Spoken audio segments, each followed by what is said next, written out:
let us learn about some properties of whole numbers, because children, it is needed to be used in exercise 2.2.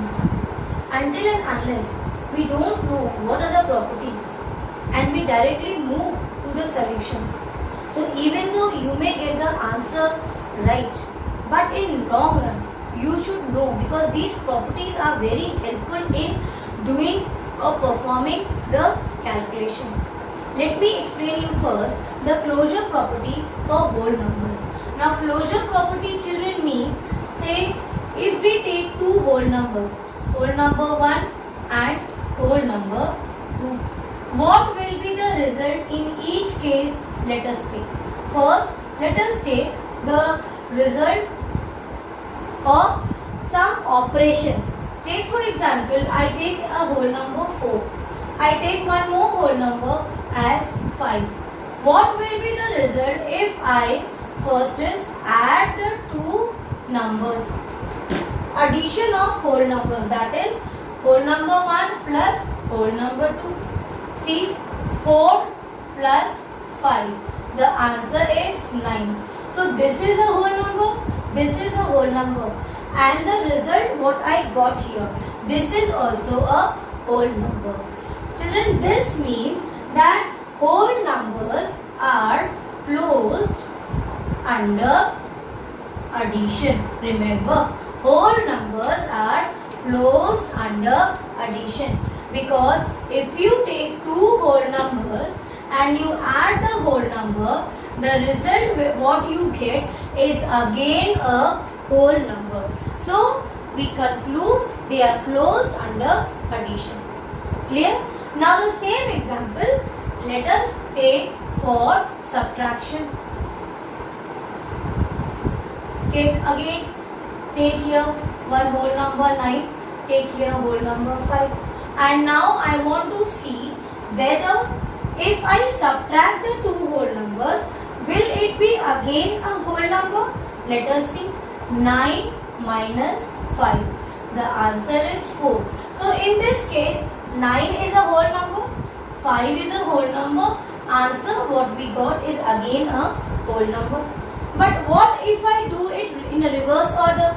That means if I take 5 and I change the second number to 9. Now 5 minus 9. Yes, smaller number minus bigger number. Correct? So what will you get? For you it is not possible, because for now you have not learned integers. Otherwise your answer will be in minus. So for you will say, no ma'am, it is not possible. Correct? So from here what we conclude, that if I take a whole number and I take another whole number, and if I subtract, do we always get a whole number?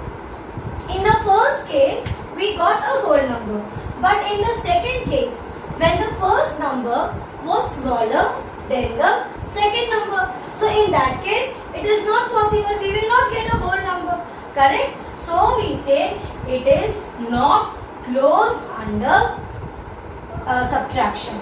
Remember, so addition was closed. Yes, so it is called as closure property of whole numbers for addition. But subtraction is not closed for whole number. So we do not have any closure property for subtraction. Let us see, children, with multiplication. Let us see, take one example, one number 4, take one number 6. And now I want for multiplication, that is whole number, two whole numbers you will multiply. So 4 into 6 you get 24. Let us change it. You first take 6 and then you take 4. Then also you will get the answer as 24. So interesting. So when you for multiplication we saw that if you take a whole number, you multiply it with the another whole number, the result is again a whole number. This is same like your addition property. So multiplication is also closed That is, it has a closure property. Let us check for division whether it is closed under whole number. You take any number 10 divided by 2. So you divide 10 by 2. What answer you get? 5. Yes. Now change it to, and now you will do it with the same number. Now change it. Is division closed for whole numbers? Overall conclusion here is that for closure property we have only two properties: closure property for addition and closure property for division. I'll tell you why. Because if I give you homework, you try it with other number. Now the answer will be 1 by 5. 1 by 5 is a fraction, or further it will be in decimal. But this is not a whole number. It is like a fraction or decimal. So division is not closed and subtraction is not closed. We have closure property for addition and multiplication. Is it clear? We will discuss the commutative property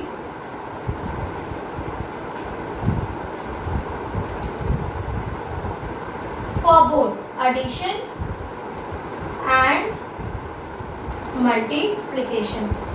Commutative property means you have to take only two numbers. Take any two numbers. For addition, you take two numbers, whole number 1 plus whole number 2. You add it in any order, whole number 1 plus 2 or whole number 2 plus the whole number which you have taken first. The result will be same. They both are same. Take for example, 4 plus 5.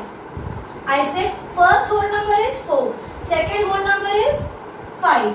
Or change the pattern. Now I will take first the second whole number 5 and I will add it with the first whole number. See the answer? They are same. This is called as commutative property for addition. The same thing is for commutative property for multiplication.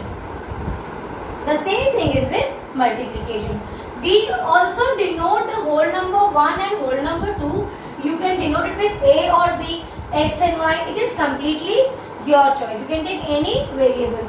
So, commutative property for multiplication states that you take any two whole number and multiply it in any order. The answer will be same. Take example 7 into 3 or 3 into 7. See the answer? They are same. Got it? So this was commutative property for addition and multiplication. The third property is called as, it is just the same, but there we take more than two numbers. That is called as associative properties. Same thing, because we see children, why we are having it only for addition and multiplication? Because addition and multiplications are the only sets which are closed for whole number. That is why the properties what we have are for addition and subtraction. We have commutative property for addition, that is A plus B is equals to B plus A. Correct? You take first A as 2 and then add with 3, or you take 3 first and add with 2. You will get the answer 5. Same way we have commutative property for multiplication. A into B is equals to B into A. Just now what we have done. Or we will now discuss when we have more than two numbers. But it will be also for addition and multiplication. So in associative property, it states that you take more than three numbers and then if you add it in any order or you multiply it in any order, the answer will remain the same. Let us see. First we will do it for addition. What did it state? It stated that if you take any number, but the number should be more than 2. So take A, B and C. Then I will take A plus B, I will add, and then with the result I will add it with C. Or I will first take second and third number, then I will add it with first number. Or I can add first and last number, then I will add it with the second number. The answer remains the same. Let me take value for A as 2, for B let me take 3, and for C let me take 1. Let us check. A plus B. Value of A is 2 plus value of B is 3 plus sign value of C is 1. Where we have bracket, we solve first those numbers. So 5 plus 1. Answer is 6. Let me check. Value of B is 3. Value of C is 1 plus 2. So 4 plus 2. See, answer is 6. Same thing. Value of A is 2. C is 1 plus 3. See, first solve the bracket. 3 plus 3. Answer is 6. See, this is what associative property tells you. You take numbers more than 3. You add it in any order, the result will be same. The same rule is for associative property for multiplication. What will change, children? Only instead of addition, we will use multiplication. Rest is same. That is, you take first two numbers, multiply the third number, or you take second and third number first, multiply it with first number, or you take first and last number first and multiply it with second number. Same thing.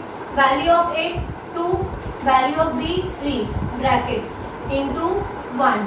Value of B 3, value of C 1, value of A 2. We'll first put the bracket. Value of C is 1, value of A is 2 into 3. Check. First of the bracket. 2 3s are 6 into 1. Answer is 6. 3 into 2. Answer is 6. And 2 into 3. Answer is 6. See, in any order I have multiplied, the answer is same. Please here don't get confused that when you add or multiply, you will get answer same in both the cases. This is just a coincidence that for addition and for multiplication, we got the same answer. But it is not that. The rule is for multiplying the numbers in any order, but you will get answer same. Okay children, you please revise these properties and then I will discuss with you exercise 2.2, and after that I will explain you distributive property, which is very important property which we have to discuss. We will discuss it in detail question by question. Then I will be taking your live session after that. In that session you have to discuss and clear your doubts with me. Okay children, complete your work. I am sending you the notes also, the properties. Please write down on your notebook and show me in the Google Classroom.